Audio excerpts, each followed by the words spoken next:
You know, we're surrounded by packaging. It's everywhere, from our shampoos to our kitchen cleaners. But have you ever stopped to think about what we're really paying for it? In this explainer, we're going to pull back the curtain on the hidden environmental costs that you won't find on any price tag. I mean, think about something as simple as a soap dispenser. It didn't just magically appear on the store shelf, right? That plastic bottle had a whole life before it even got to you, and it's going to have another one long after you toss it. So what's the real story there? Well, that whole hidden story comes down to a word you hear in economics, externalities. And it's just a fancy way of saying all the real-world costs of a product that aren't on the price tag. The costs that are paid by our environment and our communities, not just the company or the person buying it. So what are these hidden costs exactly? Well, we're talking about everything from digging the raw materials out of the ground to all the fuel burn, shipping the stuff across the globe, and then of course where it all ends up, which is often a landfill.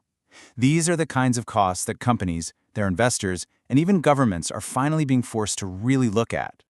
Okay, so if you want to get a handle on these costs, you have to measure them first, right? But how do you even do that?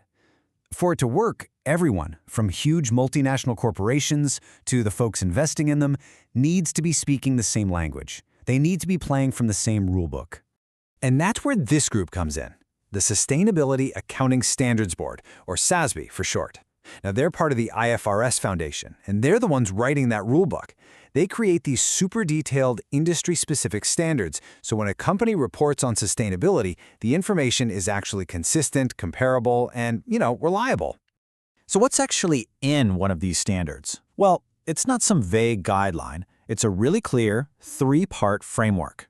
First, they define the industry, say household products. Second, they pinpoint the most important sustainability topics for that industry. And the third part is the real kicker. They give them specific, hard metrics, actual numbers that companies are expected to report on. All right, let's zoom in on our main topic here. How exactly does this rulebook measure the impact of all that packaging for the companies making your soap, shampoo, and all that household stuff? And look, the standard itself is pretty blunt about this. This isn't just about companies trying to be green. No, it points to some serious pressure coming from us, the consumers, and from the big retailers too. It's become a business risk they just can't afford to ignore anymore.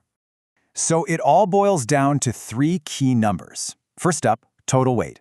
Simple enough, right? How many tons of packaging material is a company buying? Then, the percentage of that packaging that comes from recycled or renewable sources. And finally, the percentage that is itself recyclable, reusable, or compostable. Those three metrics, together, they give you a surprisingly clear picture of a company's packaging footprint. And to make sure nobody's fudging the numbers, the standard gets really specific. Like, when it talks about recycled content, it's often talking about post-consumer material.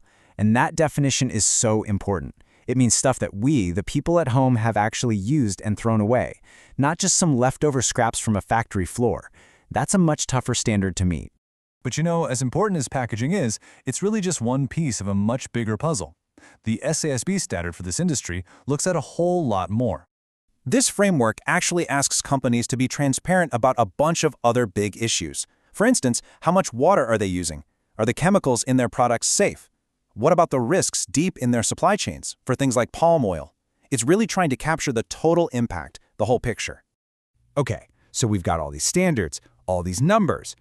But so what? Why does any of this actually matter in the real world? It really all boils down to one simple but really powerful idea.